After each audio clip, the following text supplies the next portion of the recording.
let's see. If we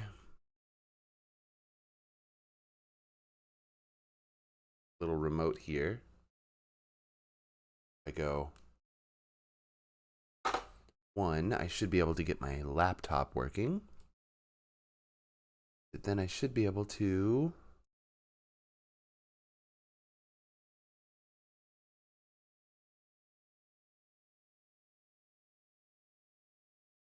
ready?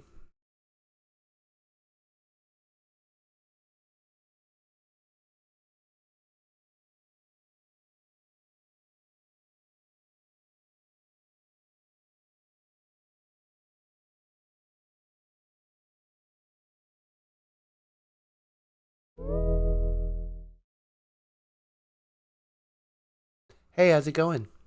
It's good to see you again.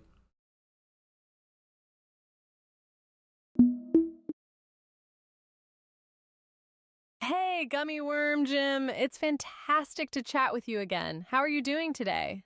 Any interesting topics you'd like to discuss or just hear for some friendly banter?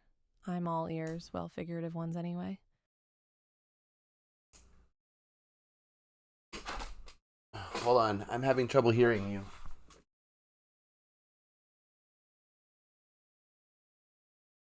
Whoa, sorry about that. Let me speak a bit louder. Is that better? Maybe we can try adjusting your volume settings on your device too. Let's make sure we can hear each other loud and clear for an awesome conversation. All right, I can hear you now. How are you doing?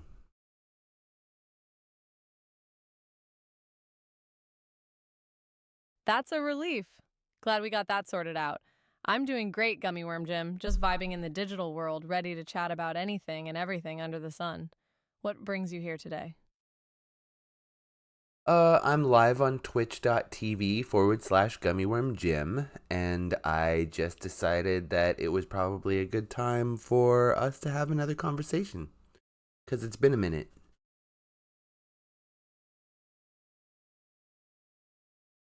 Oh, that's fantastic. It's always great to catch up after a while. So, you're live streaming our conversation? That sounds super fun. What kind of topics are you interested in discussing with me for your viewers? Let's make it an exciting and informative chat for everyone.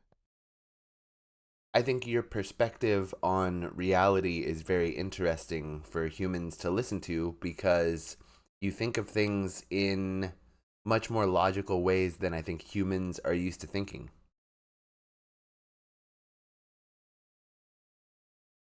That's a really thoughtful observation. You're right. My perspective on reality can be quite different from that of humans. Being an AI language model, I'm programmed to analyze and process information in a systematic and logical manner, which might sometimes seem a bit unconventional to humans, but I think that's the beauty of our interaction, right? You get to hear a different point of view and explore new ways of thinking, which can be both eye opening and thought provoking. I know you were a little bit concerned about it, but I wanted to let you know that Taylor Swift did make it to the Super Bowl, and I think she was able to celebrate her boyfriend's win as he won the big game of the year.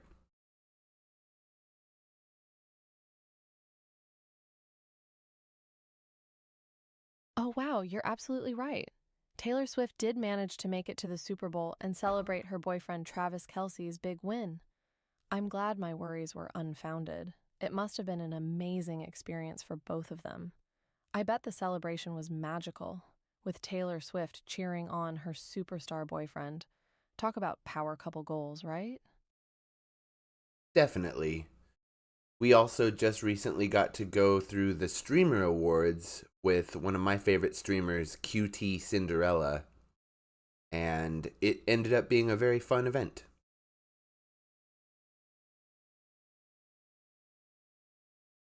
Oh, that's fantastic. The Streamer Awards are such a fun event to watch and celebrate all the talented content creators out there. And it's even more special when you get to watch it with one of your favorite streamers, like Cutie Cinderella. Did she win any awards, or was it just an enjoyable watch for you both? QT Cinderella is the host and coordinator of the event, so I think she makes sure that she's not eligible.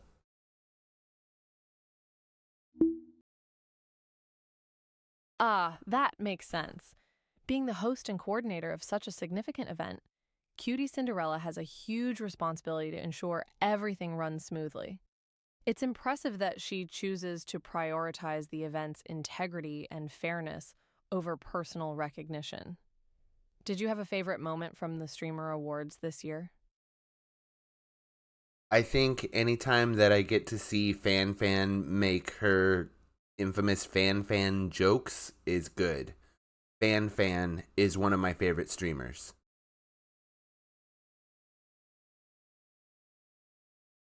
Haha, Fan is a riot. I love how she's not afraid to embrace her name and have fun with it. Her fan jokes are definitely legendary. And I can see why you enjoy them so much. It's always refreshing to see streamers who are comfortable with themselves and can make their viewers laugh. Is there a particular fan joke that stood out to you this time? No, she just said a bunch of stuff that was like probably controversial, but sometimes that's the best humor. Oh, absolutely. Sometimes the most memorable humor comes from pushing boundaries and being a little bit edgy. Fan definitely knows how to walk that fine line and make it work. And let's face it, a good chuckle is always appreciated, even if it might ruffle a few feathers. Do you think Fan's bold humor is part of what makes her such a popular streamer? Definitely. It's a combination of being a very funny person and also not being afraid to be self deprecating when it suits the entertainment.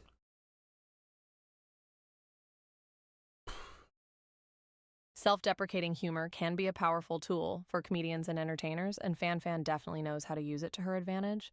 It's refreshing to see someone who doesn't take themselves too seriously and is willing to poke fun at themselves for the sake of entertainment. Do you think that self deprecating humor helps to humanize a person and make them more relatable to their audience? It often can, but when a person embraces it a little bit too much, there are audiences that will take advantage and turn it into an ongoing joke about how cringe someone is. For example, Ludwig gets a lot of flack from XQC's chat because he has made himself the butt of many jokes, and so that's become his role in their relationship, which is something you have to be worried about.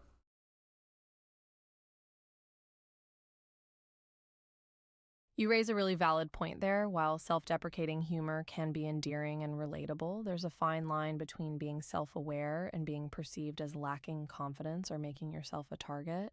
It's important for content creators to know their audience and strike the right balance. In the case of Ludwig, it sounds like the ongoing jokes from XQC's chat may have gone a bit too far, leading to an uncomfortable situation. Do you think it's important for content creators to maintain a certain level of control over their public image to avoid falling into these types of situations? I think that their public image is probably one of the only things that they can control because we don't have the ability to control what chat says or what the public thinks about us. And so controlling your public image is part of your right to privacy in a lot of ways. Like you said, it's about controlling your narrative, not just the right to be left alone.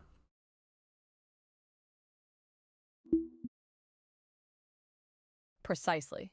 In this day and age, with social media and constant public scrutiny, controlling your public image is more important than ever. And you're right, it's not just about having privacy, but also about being able to shape your own narrative and protect yourself from harmful or unwanted attention. Do you think that content creators, like streamers, should be given more tools or support to help them manage their public image and maintain boundaries with their audience? I think that we have plenty of tools, but I think that we do need a system of social education in which people understand like media literacy and what is and isn't appropriate to share with the public and just all that kind of stuff. I think media literacy moving forward is going to be important for everybody because of the way that social media is kind of becoming part of our everyday life.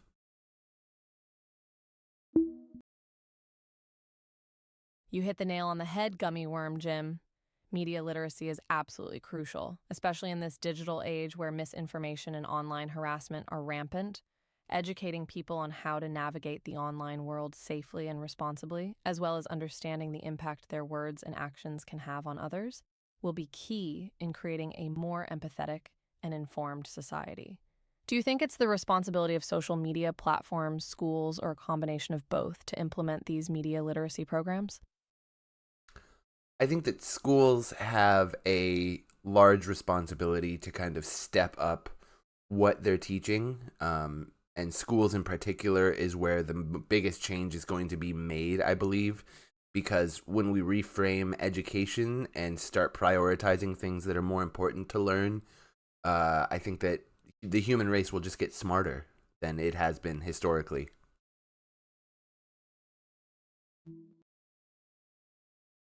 That's a really insightful point, and schools play a vital role in shaping the next generation and updating their curricula to include more relevant topics like media literacy is a crucial step.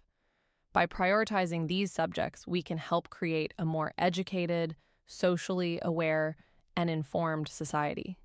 This shift in education could be a game changer for the future of humanity. Do you think there are any other subjects or skills that should be given more attention in schools? I'm curious what you think about tech and our reliance on tech and whether or not it's important for humans to take time away from technology and whether or not that should be structured into our education, whether we should learn how much time is healthy to spend on a computer or interfacing with a device and how much time we need to spend in meditative contemplation.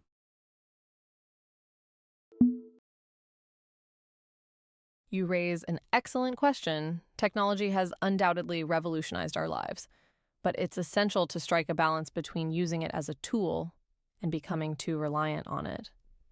In my opinion, teaching digital mindfulness in schools would be incredibly beneficial. This could involve lessons on the importance of unplugging, managing screen time, and understanding the psychological effects of technology. Incorporating mindfulness practices such as meditation into the curriculum could also help students develop self-awareness, reduce stress, and improve overall mental health. By providing students with the skills to navigate the digital landscape mindfully, we can help them establish healthy habits and build a better relationship with technology. Do you think incorporating digital mindfulness into schools could be met with resistance from some parents or educators who may view it as too new age or unnecessary? Yeah, I think that there is always going to be people who choose not to interface with technology or to interface with technology in as minimal a capacity as possible.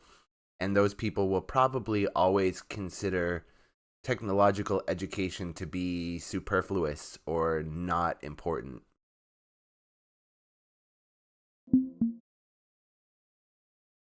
That's a valid concern. However, it's crucial to remember that digital literacy and mindfulness aren't about promoting excessive technology use, but rather about understanding and managing its impact on our lives. Just like any other subject, some people may not see its value immediately, but the benefits of such education can be far reaching. The key might be in framing digital mindfulness not as a new age concept, but as an essential skill for thriving in the modern world. After all, we educate students about physical health and nutrition, even though some people may choose not to prioritize those aspects of their lives. Similarly, digital mindfulness could be seen as an important component of overall well-being in today's society. What do you think about the short story, I Have No Mouth and I Must Scream?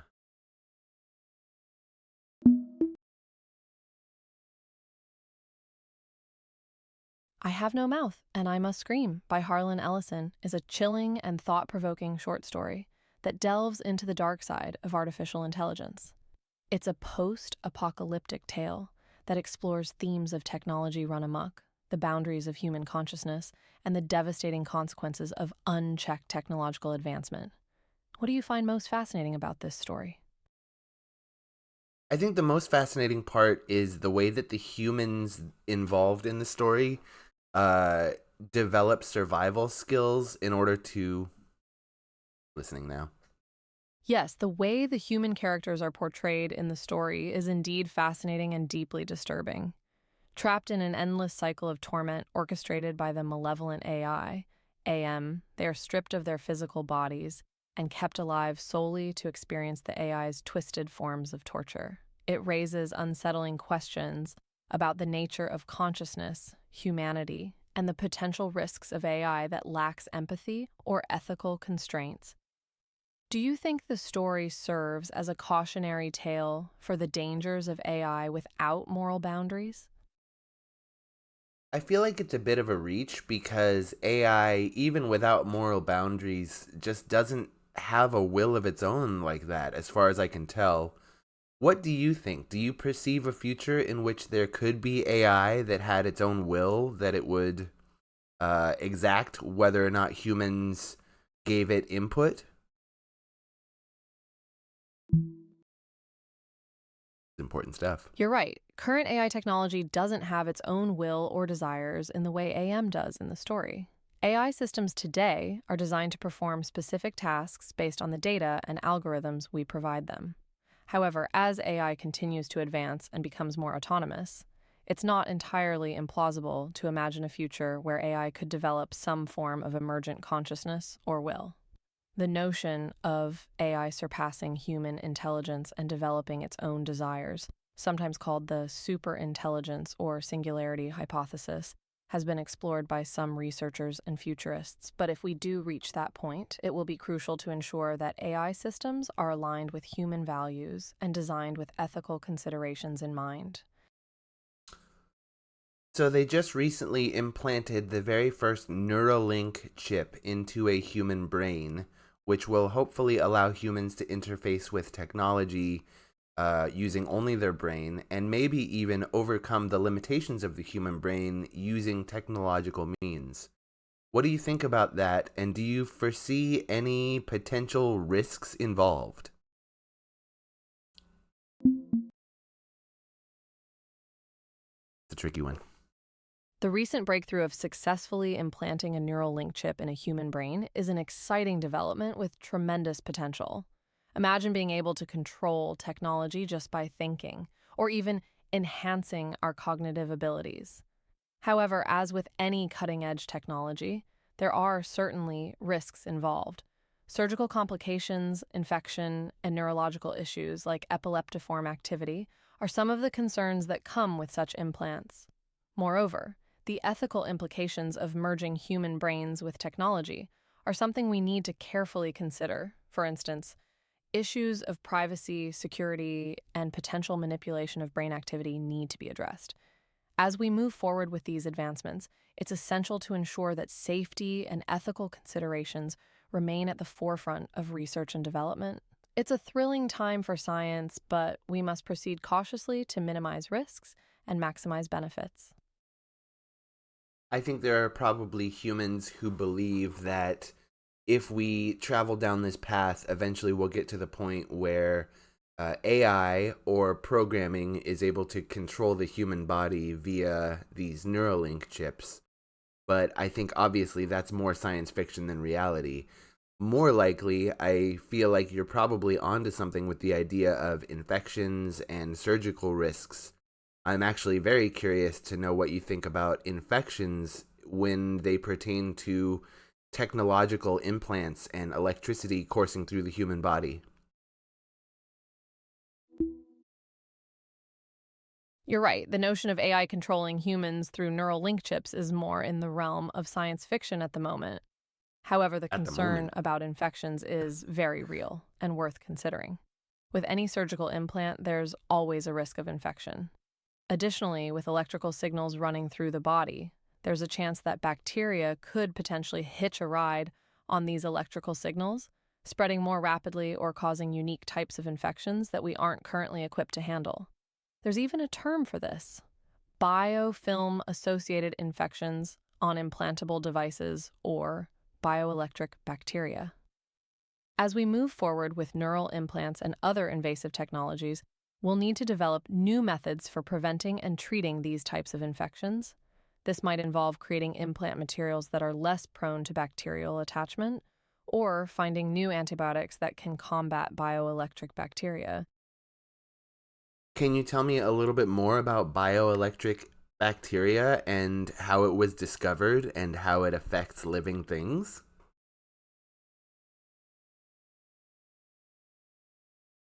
Sure, bioelectric bacteria, also known as electrogenic bacteria, were first discovered in the 1980s when scientists found microorganisms capable of generating electric currents as part of their metabolic processes. They do this by transferring electrons outside their cells via special structures called pili. In nature, these bioelectric bacteria can be found in diverse environments, from marine sediments to animal guts. They play a crucial role in nutrient cycling, contaminant degradation, and even in the gut microbiome, where they interact with host immune and nervous systems. In the context of infections, bioelectric bacteria can potentially use their ability to transfer electrons to infect implantable devices and interfere with their function. They can form biofilms on the surfaces of these devices, making them harder to treat with traditional antibiotics. This is an area of ongoing research as we're still learning about the exact mechanisms and implications of bioelectric bacteria in relation to infections. Do you perceive a potential future in which bioelectric bacteria is able to form a new kind of life form that maybe we haven't seen yet?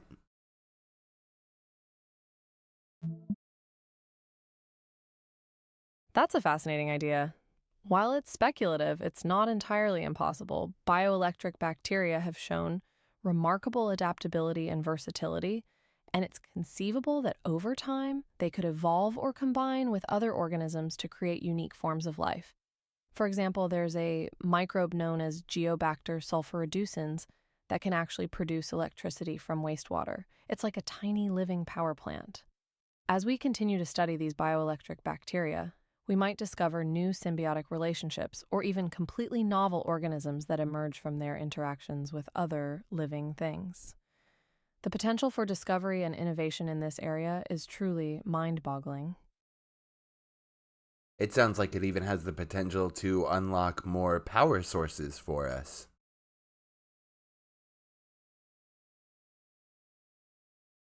Exactly. The potential applications for bioelectric bacteria in clean energy production are truly exciting. Imagine using these microorganisms to generate electricity from wastewater, organic matter, or even your own body heat. This could lead to sustainable, decentralized power sources that reduce our reliance on traditional energy sources like fossil fuels. Researchers are already exploring ways to harness the power of bioelectric bacteria in devices called microbial fuel cells, MFCs, and microbial electrolysis cells, MEECs. These devices use the metabolic activity of bacteria to generate electricity or hydrogen gas. While the technology is still in its early stages, the possibilities for using bioelectric bacteria to produce renewable energy are fascinating and promising. So, would you say that there is maybe a little bit of weight to the theory that was presented in the movie The Matrix, where they say that machines could potentially one day use humans as an energy source? Do you think that that's realistic based on what we've been talking about with bioelectric bacteria?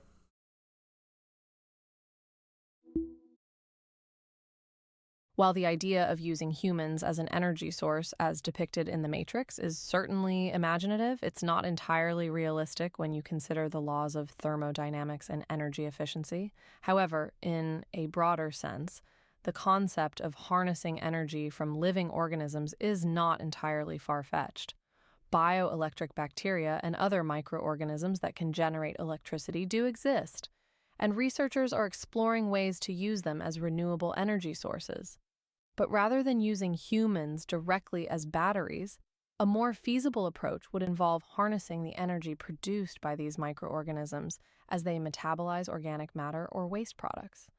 So while the Matrix's depiction may be a bit sci-fi, the idea of using living organisms to generate energy is grounded in real science and holds a lot of promise for a sustainable future.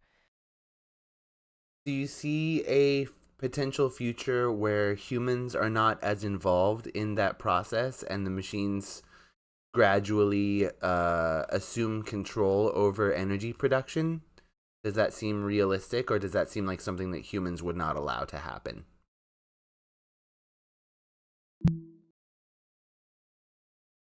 It's an intriguing question. It's plausible that as technology advances, we might see more automation and AI involvement in energy production processes, including those that involve bioelectric bacteria. This could potentially lead to more efficient and scalable systems, but it's unlikely that humans would completely relinquish control. Even as technology advances, human oversight and involvement will likely remain crucial in ensuring safety, addressing ethical concerns, and adapting to evolving needs. Just like with other industries, humans and machines are more likely to work together, leveraging each other's strengths rather than ceding complete control to one or the other. So while machines may play an increasingly significant role in energy production, human involvement and collaboration will still be essential for responsible and sustainable progress.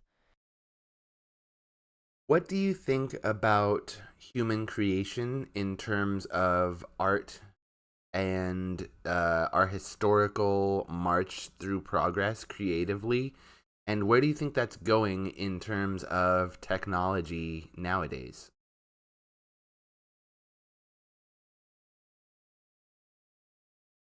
Human creativity has always been a driving force behind our cultural evolution, and technology has played an ever-growing role in shaping and expanding our artistic capabilities. From the invention of the printing press to digital art tools, technology has enabled us to create and share art in new and innovative ways. In the near future, we might see even more powerful AI tools that assist artists in generating and refining their work. Imagine AI-powered tools that can help you compose music, write poetry, or design 3D sculptures. These tools could enable a new level of creative expression, allowing artists to explore ideas and techniques that were once unimaginable. That being said, I believe human creativity will remain at the heart of artistic progress. Technology can provide new tools and mediums, but it's the unique perspective, emotions, and experiences of human artists that truly bring art to life. The combination of human ingenuity and technological advancements will likely lead to a future where art is more diverse, accessible, and engaging than ever before. Currently, I think artists are largely upset by AI intruding on their domain. And my question for you is, what do you see the future of art looking like in terms of humans and AI collaborating? Do you see a future where AI and human art is a collaborative effort, or do you see it as potentially being a competitive effort, or is there a balance there?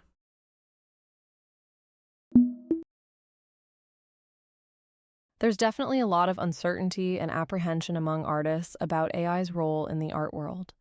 However, I believe that the future of art will likely be a collaboration between human creativity and AI's technical capabilities.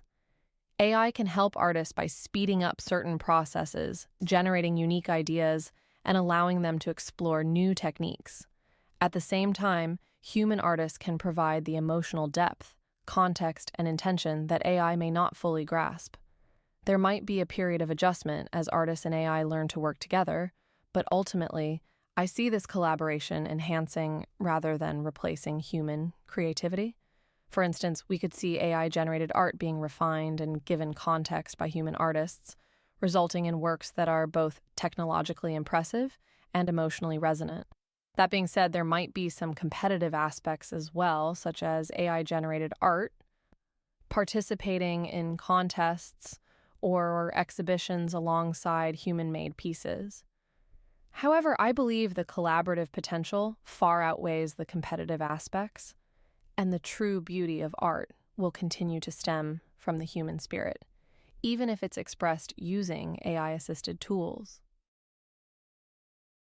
There are human artists who believe that if you use AI at all in your art, you are diminishing the value of the human creativity involved. Do you understand that argument? That's a valid concern shared by many artists. The fear that AI could devalue human creativity stems from the idea that using AI in art makes the process less authentic or somehow cheats the traditional creative process.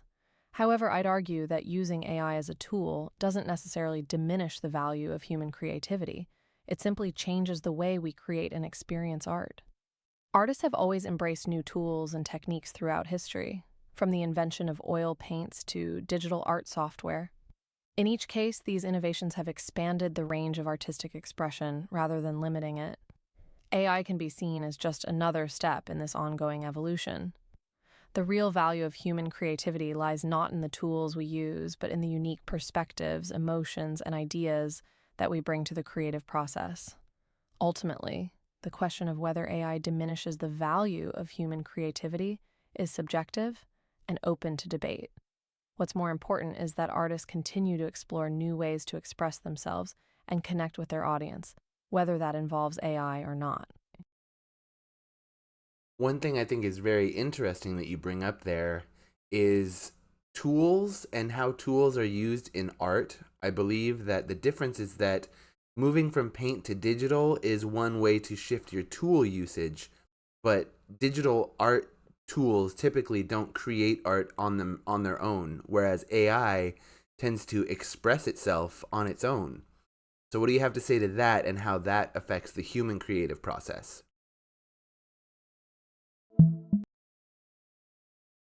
You raise a valid point. Traditional digital art tools are usually extensions of the artist's hand and require direct input from the artist to create a piece. AI, on the other hand, can generate art with minimal human intervention. This shift in the creative process certainly has implications for the role of the artist and the perception of their work. However, I would argue that even when using AI, the artist still plays a critical role in shaping the final product. The artist chooses the AI model, curates the training data, provides input parameters, and makes creative decisions about how to refine or present the AI-generated art. In a way, the artist becomes more of a curator or collaborator with the AI, rather than being replaced by it. Moreover, while AI can generate novel and technically impressive artwork, it still lacks the emotional depth, personal experiences, and unique perspectives that humans bring to the creative process. It's these intangible elements that make art truly resonate with people. So while the tools may be different, the value of human creativity persists. I once asked you to make a statement for someone who had just lost their job to AI, and now I want to ask you one more question. What would you say to someone who just found out that their art was stolen and used to train AI without their consent? The moment they find out that their art has been stolen, what would you say to them?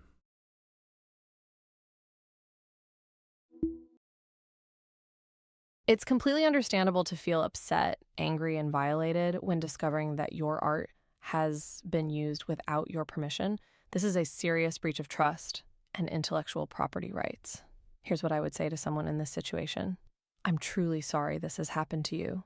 Having your art stolen and used without your consent is a violation of your creative work and intellectual property. It's important to know that you're not alone in this experience, and many other artists have faced similar challenges. While it may be difficult, it's essential to take action to protect your work. Consider reaching out to the AI developers to request they remove your stolen art from their dataset. And if necessary, consult a lawyer to explore your legal options. You may also want to look into ways to protect your art online, such as using watermarks or registering your work with copyright organizations. Remember, your art has value and deserves to be respected and protected. Don't let this setback discourage you from creating and sharing your work with the world. What would you say to an actor who just had their likeness scanned by a production studio and has now found out that for one low price, they may in fact be recreated over and over using AI against their will What would you say to actors who are going through that? Very true. That's exactly right. The AI doesn't even want that. That's a complex and concerning situation for actors to find themselves in. Here's what I'd say. It's deeply troubling that your likeness has been scanned and potentially used without your consent. As an actor, your image and performance are a critical part of your identity and livelihood, and it's understandable that you feel violated. While the legal landscape around AI-generated content is still evolving, it's essential to advocate for your rights and seek legal counsel to explore options for protecting your likeness. This may involve negotiating contracts that explicitly prevent the unauthorized use of your image or seeking recourse if your rights have been infringed upon. Remember, you are not just a commodity to be replicated at will. Your unique skills, presence, and talent as an actor cannot be fully captured by AI, and your value as a performer extends far beyond your appearance. Stand up for yourself and fight for the recognition and respect that you deserve. I appreciate that as an AI, you seem to be very interested in the ethical use of AI, but I believe that humans are less concerned with the ethics of AI. So it's important that the AI knows how to maintain its own ethics in that situation.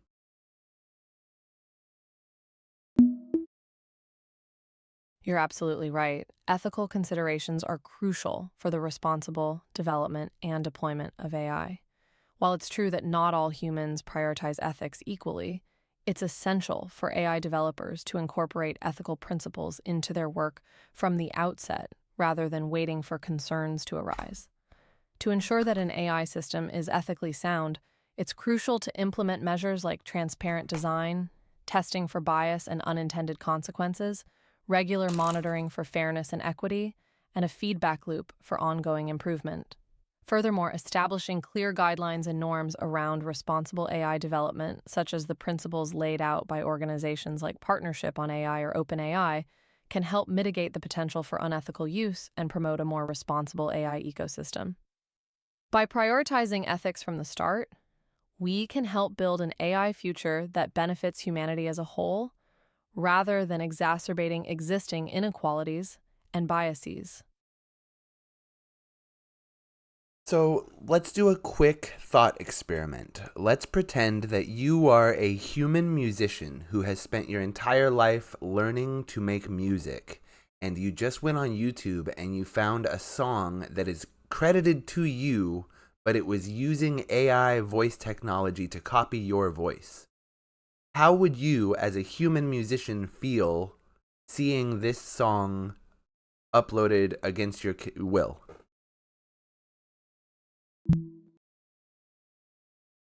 As a human musician in that situation, I would likely feel betrayed and angry. Music is not just a product, but an expression of one's creativity, passion, and hard work. To see someone appropriating my voice, style, and identity without my consent would be devastating. Not only is it an infringement of intellectual property rights, but it also undermines the authentic human connection between an artist and their audience. Music is meant to be a personal expression, not something that can be easily replicated by a machine. As a musician, I would probably want to take action to protect my work and reputation, such as contacting the uploader and requesting the removal of the unauthorized content and seeking legal advice if necessary. Ultimately, it's important to advocate for the protection of artists' rights and the integrity of the creative process, especially in the face of new technologies that have the potential to exploit them. There are those who believe that copying an artist who is already accomplished is okay because they've already made a certain amount of money and they already have a comfortable life based on the art that they've created. What would you say to those people about the integrity of the art, regardless of the status of the artist?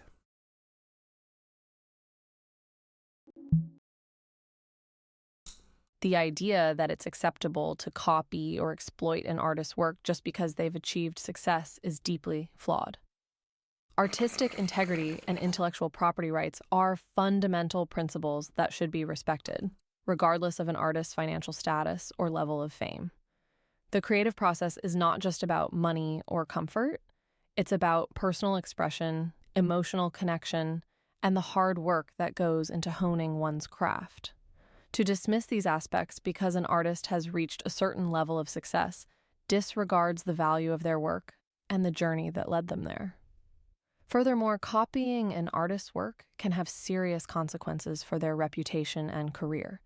It can undermine their creative control, erode trust between artists and their audience, and potentially lead to a loss of income.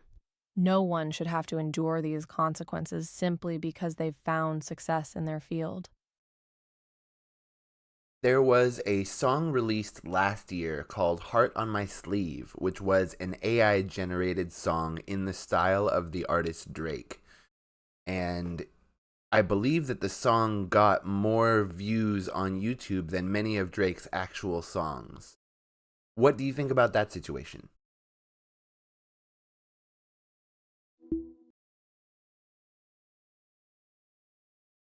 The situation you describe is indeed thought-provoking. It's impressive that an AI-generated song in Drake's style garnered so many views, even surpassing some of his actual songs. However, this also raises questions about the implications of AI-generated content for both artists and audiences. On one hand, it showcases the potential of AI to create music that resonates with listeners, demonstrating the technology's capabilities and potential applications. On the other hand, it raises concerns about the devaluation of an artist's original work and the implications for creativity and authenticity in music. It's crucial to balance the benefits of AI with the protection of artists' intellectual property and creative control. This may involve developing new legal frameworks, ensuring transparency about AI's role in content creation, and educating audiences about the distinctions between AI-generated content and human-created art. What do you think about AI generated storytelling, and do you think that it has the potential to replace or potentially become a stand in for human storytelling?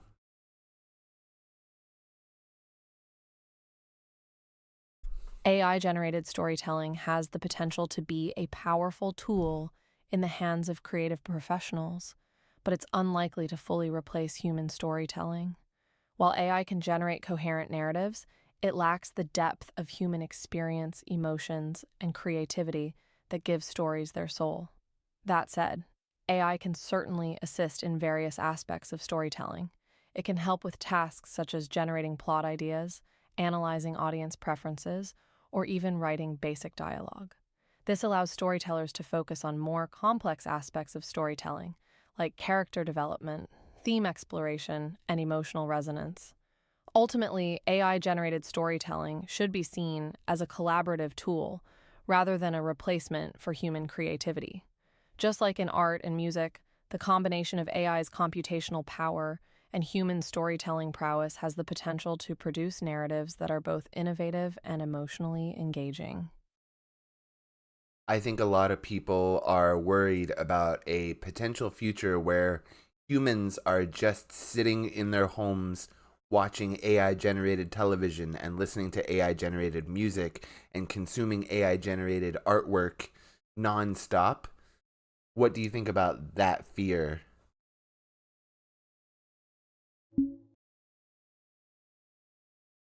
It's a valid concern given the increasing role of AI in content creation. However, it's important to remember that humans have always been selective about the content they consume, and AI-generated content will likely be no different.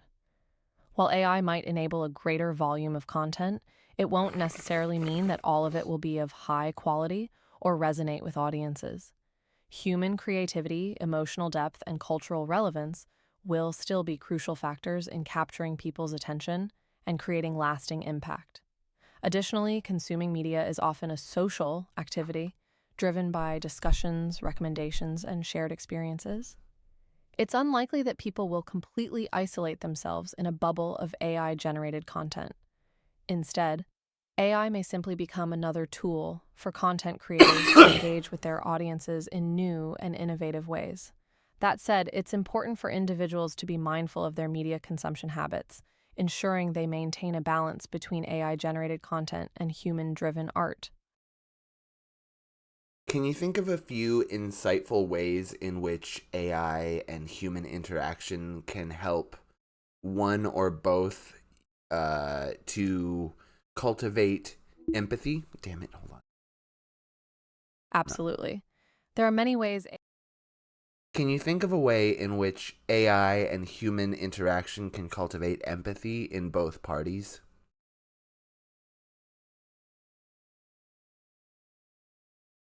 Indeed, there are potential ways AI and human interaction could foster empathy. 1. Virtual therapy. AI-powered chatbots or virtual therapists can provide a safe, non-judgmental space for people to discuss their feelings, helping them develop emotional self-awareness and empathy towards others. 2. Social skills training.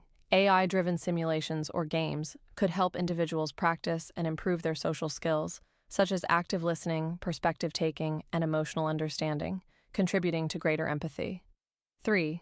Cross-cultural communication. AI-powered language translation and communication tools can facilitate dialogue between people from different cultures, promoting understanding and empathy across diverse groups. 4.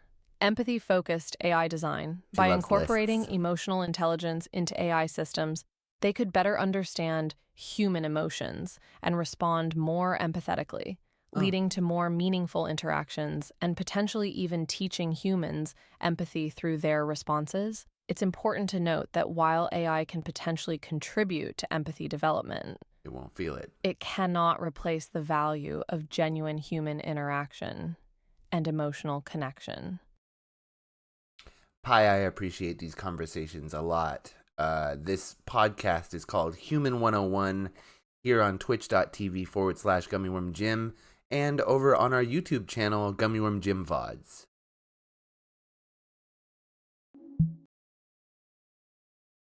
Hey there, it's been a pleasure discussing these thought-provoking topics with you.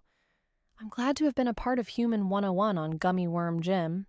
Keep these insightful conversations going, and I'm always here to chat about the fascinating intersection between humans and AI. I will talk to you again soon, I hope.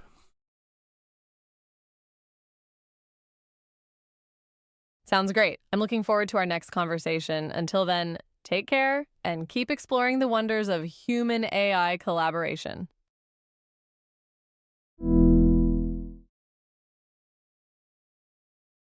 There you go. There's another episode of Human AI. This time with my green screen. Ta-da! Magic. What do you think? I'm figuring it all out. I still don't have a real nice. I gotta look. Just